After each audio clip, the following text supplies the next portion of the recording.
Memiliki keterbatasan fisik bukanlah penghalang agar tetap bisa produktif. Keterbatasan fisik justru dijadikan motivasi diri untuk terus menyalurkan kreativitas. Inilah yang dilakukan oleh para penyandang disabilitas netra di Probolinggo. Mereka membuat keset yang layak jual. Sabtu 8 Februari 2025 sekitar pukul 9 pagi, 6 orang tengah berkumpul di ruangan Sekretariat Persatuan Tunanetra Indonesia atau Pertuni Probolinggo. Kantor itu berada di Jalan Kolonel Sugiono, Kelurahan Tesno Negaran, Kecamatan Kanigaran, Kota Probolinggo. 6 orang itu adalah penyandang disabilitas netra. Mereka berasal dari kota dan kabupaten Probolinggo. Dengan tugas masing-masing, mereka tampak gigih membuat keset berbahan kain potongan. Ada yang duduk di lantai bersila, ada yang duduk di atas kursi. Mereka yang duduk di bawah bertugas memilah kain, menggunting, melubangi dan menyambungnya hingga membungkus keset yang sudah jadi. Sementara yang duduk di atas kursi bertugas memasukkan kain pada alat terbuat dari besi. Nantinya dengan alat tersebut satu keset akan dibentuk. Ada satu orang dengan penglihatan normal bertugas membantu mereka. Sesekali mereka bergurau untuk memecahkan suasana hening yang terjadi. Bertanya pada masing-masing seperti apa progres yang tengah dikerjakan. Saat jurnalis Tada Today TV mendatangi lokasi itu, mereka terlihat menikmati pekerjaan masing-masing. Fida Afisyatul Febiana, perempuan 18 tahun yang baru lulus sekolah, bertugas menyusun kain pada alat besi. Ia tampak kesulitan menyusun alat sebelum dimasukkan kain. Menurut Febi, menjadi tunanetra bukanlah penghalang dirinya untuk berkreativitas. Perempuan asal Kecamatan Keraksaan, Kabupaten Probolinggo ini mengaku senang bisa bergabung di Pertuni Probolinggo. Sudah berapa lama belajar membuat keset ini? Kurang lebih 3 bulanan ya. 3 bulan. Iya. Mungkin selama membuat keset ini kesulitannya apa sih?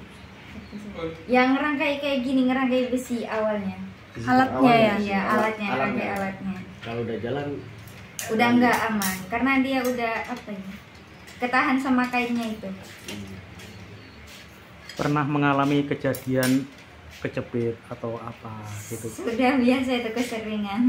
Kena gunting atau apa? Oh, kena gunting pernah. Sini kena tangan kena gunting. Tapi kapok enggak untuk belajar? Enggak sih. Enggak kapok.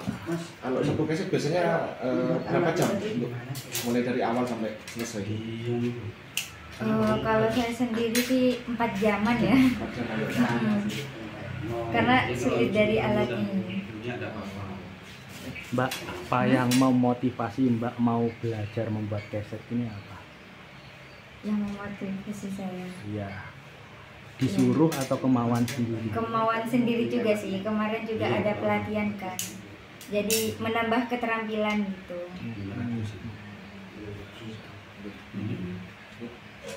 Gampang ya atau sulit membuat keset? Awal sulit banget pastinya, tapi setelah paham gampang. Apa yang harus dimiliki Mbak? Artinya biar gampang. Gampang. Kemauan untuk belajar sih. Itu salah satunya. Semangat juga. Kumpulan penyandang disabilitas netra dari kota dan kabupaten Probolinggo ini sudah 4 bulan lebih membuat keset. Awalnya mereka diberi pelatihan oleh CSR PLN Python. Alat besi yang dipakai juga didapat dari pelatihan tersebut. Hingga kini sudah puluhan keset mereka jual, baik secara online maupun langsung. Ketua Pertuni Probolinggo Muhammad Ansori mengatakan, pada Oktober 2024 lalu ia mengajukan proposal pelatihan yang kemudian menjadi awal kreativitas mereka. Tak disangka, ternyata CSR PLN Python mengabulkan permintaan mereka. Saat pelatihan ada puluhan penyandang tunanetra yang ikut. Namun setelah berlatih mereka merotol. Hal itu tidak membuat Ansori dan teman-temannya patah semangat. Sebisa mungkin setiap hari Sabtu mereka tetap berkumpul meski hanya menghasilkan 5-10 keset. Potongan-potongan kain berbahan kaos, Ansori menerangkan bahwa mereka beli dari perusahaan tekstil kain. Di kota Probolinggo ada beberapa pabrik yang mau menjual. Setelah mendapatkan semua bahan yang diperlukan, mereka kemudian membagi tugas produksi. Dengan menggunakan alat besi, keset Arta Proya bisa tahan hingga 5 tahun. Pujian-pujian didapati dari pelanggan mereka. Arta Proya awalnya hanya dipasarkan melalui kenalan mereka secara online. Pesanan lumayan berdatangan. Mereka juga memasarkannya di pasar minggu alun-alun kota Probolinggo. 10 keset ludes tidak tersisa. Satu keset dibanderol Rp30.000. Ansori berharap kegiatan ini bisa membuat dirinya dan teman-temannya termotivasi untuk terus berkarya. Terus kalau pemasarannya kemana ini? Pemasaran untuk sampai hari ini kita masih individu. Jadi kita masih ngubungi perseorangan, dan ini harapan kami karena kan pelatihan ini sebenarnya waktu itu didukung oleh PLN ya, sebagai sponsor yang memberikan dana. Nah sekarang ini sudah tahap pekerjaannya. Jadi ini alumni yang sudah dilatih. Harapan kami dari pemerintah dan perusahaan itu bisa membantu. Nah ini sudah nanti akan arah ke situ, arah ke pemasaran di pameran dan lain sebagainya. Untuk saat ini masih di individu. Sebenarnya yang mesen banyak, Mbak. Cuman kita masih masih kekurangan barang sih. Karena kan itu tadi yang bekerja masih sedikit. Berarti kainnya ini dapat dari mana? Ngambil atau beli? Konveksi. Minta atau beli gitu? Kita beli. Beli ya? Beli, Mbak. Maka itu tadi, jadi kan sebenarnya awal mulanya itu kami 2023 Pertuni itu ada dari Leces lah, itu yang mengajarkan kami disabilitas daksa.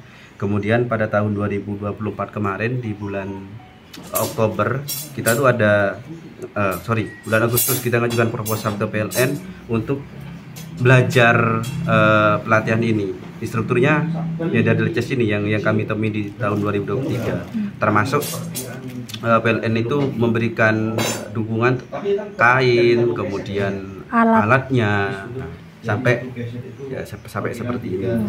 Kok mengajukan ke PLN, Mas? Iya, karena waktu itu kami diundang dalam rapat rancangan dana ya. Nah itu kan kita diminta untuk membuat pelatihan. Nah kita masukkan aja pelatihan pembuatan keset ini. Motivasi tersebut juga dirasakan sukarelawan yang mendampingi mereka.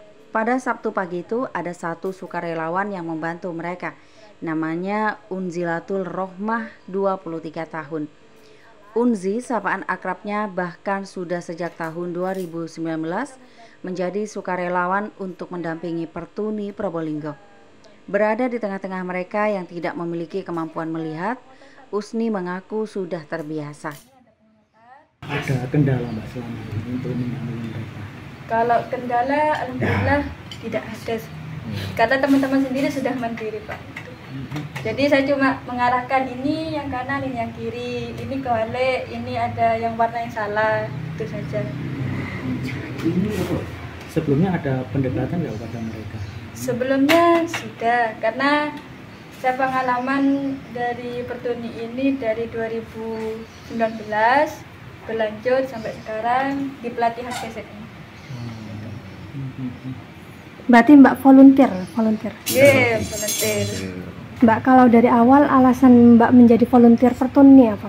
Alasannya awal itu saya diajak sama teman saya sendiri satu kampus. Setelah itu saya termotivasi, kenapa mereka bisa, saya tidak bisa. Itu motivasi saya. Laporan Alfi Wardah, Tada Today TV, Probolinggo. Arta Proya.